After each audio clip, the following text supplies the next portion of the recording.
Les gens oublient que c'est Obama, en 2016, qui a dit qu'il fallait se tourner vers l'Asie. Eh bien, si l'on se tourne vers l'Asie, il faut forcément se détourner de quelque part. Donc cette nouvelle répartition du pouvoir et les priorités des États-Unis étaient déjà en train d'évoluer. Oui, sauf qu'il n'y a jamais eu de véritable pivot vers l'Asie. Non, c'est vrai.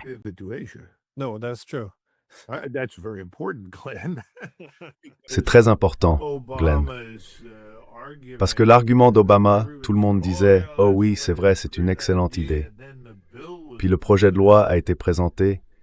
Des centaines de milliards de dollars devraient être investis partout en Asie, dans des bases et des installations étrangères, non seulement pour la protection, mais aussi pour une modernisation et une expansion spectaculaire, en partant du principe qu'on voulait faire la guerre à la Chine.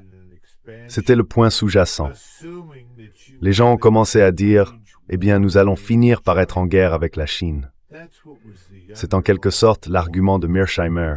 Mearsheimer disant « Oh, c'est un grand pays, nous devrons forcément faire la guerre avec lui à un moment donné ».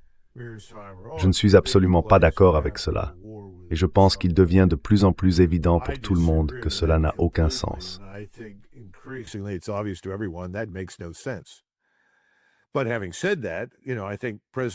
Mais cela dit, je pense que le président Trump, plus qu'Obama ne l'a jamais fait, en est conscient. Il ne va pas déclencher une guerre avec la Chine maintenant. Cela ne veut pas dire que les gens sous ses ordres ne vont pas essayer. Il y a beaucoup de personnes dans son administration, ainsi qu'au sein du département de la Défense et de la CIA, qui, si l'occasion se présentait, chercheraient à créer inutilement des tensions avec la Chine. Je veux dire, la plus grande plaisanterie qu'on puisse raconter à quelqu'un, c'est qu'il faut que la marine américaine passe par le détroit de Malacca, le détroit d'Ormuz ou le canal de Suez. Ce sont des points d'étranglement. Si nous ne les maintenons pas ouverts, les Chinois pourraient les bloquer. Il n'y a aucune preuve de cela. En fait, les preuves montrent le contraire.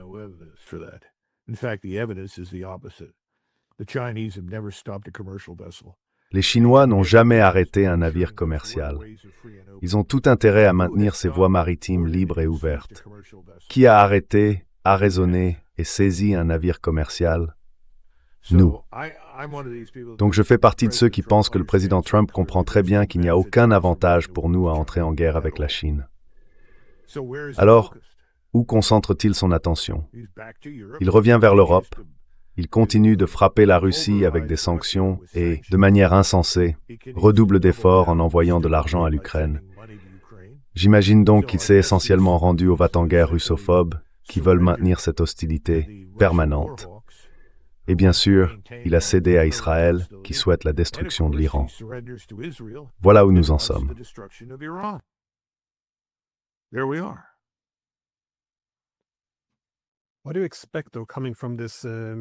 Mais qu'attendez-vous justement de cette réunion maintenant? Parce que Witkoff, eh bien je crois qu'ils ont déjà atterri à Moscou. Je peux me tromper, mais je crois que oui. L'ambiance à Moscou a un peu changé, d'après ce que je comprends. Plus personne ne croit vraiment à ces efforts diplomatiques. Il pourrait se passer quelque chose à mesure que la situation s'aggrave en Ukraine.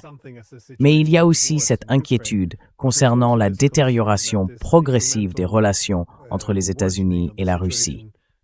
Si l'on regarde en arrière, c'était en mai, je crois, 2024, lorsqu'il y a eu ces attaques contre les radars d'alerte nucléaire précoce de la Russie.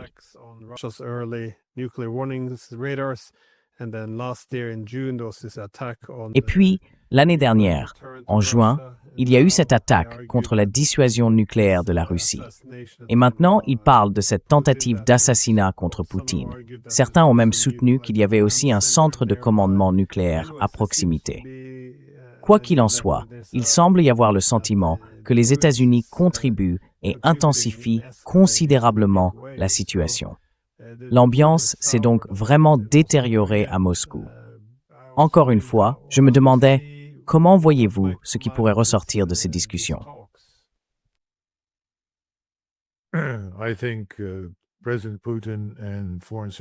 Je pense que le président Poutine et le ministre des Affaires étrangères Lavrov seront, comme toujours, polis.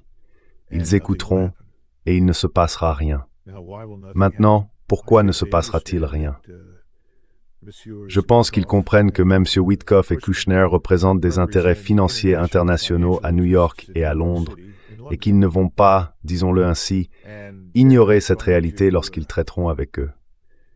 Ils ont également conclu depuis longtemps que, même si le président Trump peut avoir de bonnes intentions et vouloir bien faire, il n'y a pas énormément de preuves qu'il soit capable de concrétiser quoi que ce soit. There's not a whole hell of a lot of evidence that he can follow through on anything. So, I don't think they're prepared to sign. Je ne pense pas qu'ils soient prêts à adhérer à l'une des propositions que les deux messieurs apporteront sans aucun doute avec eux. Je pense que, encore une fois, Poutine dira « Tout d'abord, où sont les preuves que vous avez reconnu nos intérêts légitimes en matière de sécurité nationale ?» Il se peut qu'en privé, le président Trump l'ait fait, mais il ne l'a certainement jamais fait publiquement. Et c'est quelque chose de très important pour les Russes. Ils veulent que leurs intérêts légitimes en matière de sécurité nationale soient reconnus et respectés. La deuxième chose, c'est qu'ils vont encore une fois se demander s'il est capable de donner suite à quoi que ce soit qu'il signe.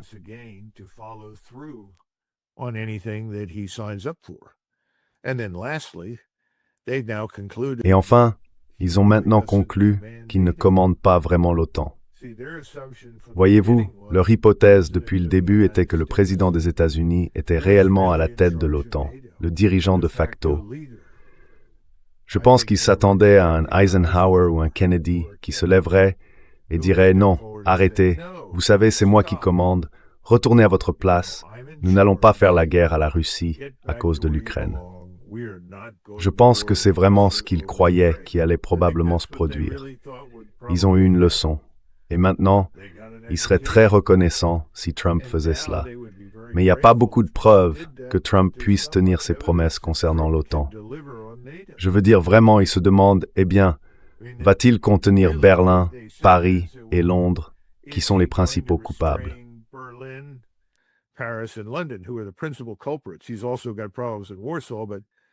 Il a aussi des problèmes à Varsovie, mais ce sont là les principaux coupables. Vas-tu pouvoir les contenir? Vas-tu pouvoir obtenir quelque chose de concret là-bas? Et les Russes sont tellement en colère à ce sujet qu'ils parlent de l'éventualité d'utiliser des armes nucléaires s'ils sont défiés, notamment par les Britanniques. Ensuite, plus récemment, Zelensky, au cours des dernières 24 heures, a déclaré que son objectif en tant que président de l'Ukraine, son objectif national ukrainien était de tuer 50 000 Russes par semaine ou quelque chose comme ça. C'est insensé. Comment faire la paix avec un gouvernement qui tient de tels propos?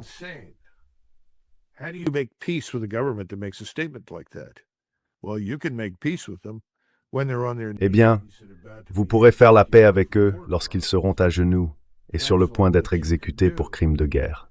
C'est tout ce que vous pouvez faire. Donc, je ne pense pas que quoi que ce soit de concret sortira de cette rencontre. Et encore une fois, permettez-moi d'en revenir au président Trump. Cela ne veut pas dire que le président Trump n'est pas sincère. Cela ne veut pas dire que ses intentions ne sont pas authentiques. Elles le sont. Écoutez, j'ai été à ses côtés et je sais qu'il ne veut pas de guerre avec la Russie. Je sais qu'il ne veut pas de guerre avec la Chine. Je sais qu'il n'est pas très enthousiaste à l'idée d'une guerre avec l'Iran. Ce n'est pas son genre. Mais il est prisonnier de force et de circonstances, pour être franc. Je ne sais pas si ça répond à votre question, mais je pense que c'est le mieux que je puisse faire.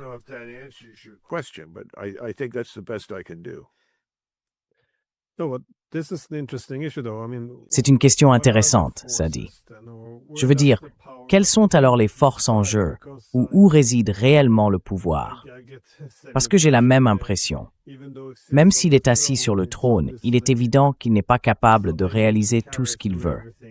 Je veux dire, est-ce de la faiblesse, ou bien est-ce que beaucoup de pouvoir réside dans des structures échappant à son contrôle?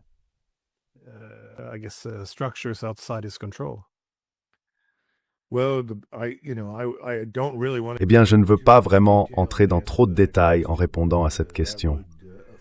Cela offenserait beaucoup de gens, Et cela rendrait simplement ma vie encore plus misérable aux yeux du public qu'elle ne l'est déjà dans les médias traditionnels.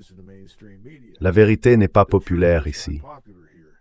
Mais disons simplement que la plupart des mêmes personnes et forces qui veulent la guerre avec l'Iran sont aussi absolument déterminées à une guerre continue avec la Russie. Il n'y a pas beaucoup de différence. Vous pouvez aller au Capitole et écouter ces gens, que ce soit Ron Johnson, que beaucoup considèrent comme un homme plutôt raisonnable. Quelle est sa position? Eh bien, il fait partie des va-t-en-guerre, Lindsey Graham aussi, Ted Cruz aussi. Suivez l'argent, Chuck Schumer aussi. Qui les finance? Qui les soutient? Qui les élit? Who funds them, who supports them, who elects them, who enriches them. Qui les enrichit? Je pense qu'il faut comprendre dans le contexte actuel que c'est ainsi qu'il faut évaluer le Congrès. Si vous remontez cet argent jusqu'à ses sources, vous découvrirez la vérité. Vous pouvez aussi examiner les personnes qui entourent et conseillent le président. Qui sont-elles? Qui représentent-elles? Ce n'est certainement pas l'administration America First pour laquelle moi et des millions d'autres avons voté. Nous avons voté pour une administration qui dirait « Écoutez, nous nous intéressons avant tout à ce qui se passe ici, pas à ce qui se passe ailleurs. » Pour reconnaître que tout ce qui se passe à l'étranger devient insignifiant comparé à ce qui se passe à l'intérieur des États-Unis. C'est pour cela que nous avons voté pour elle. Nous voulons qu'il réussisse. Je veux qu'il réussisse.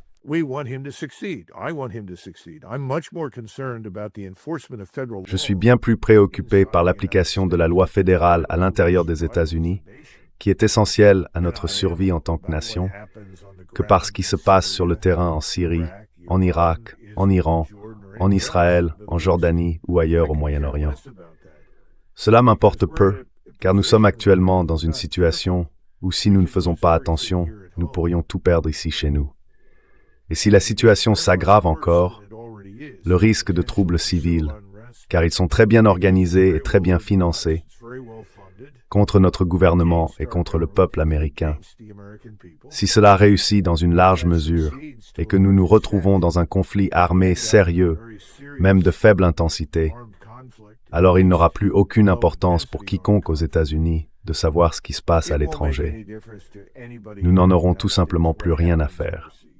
J'aimerais que le président Trump se concentre là-dessus et le comprenne. I wish President Trump would focus there and understand that.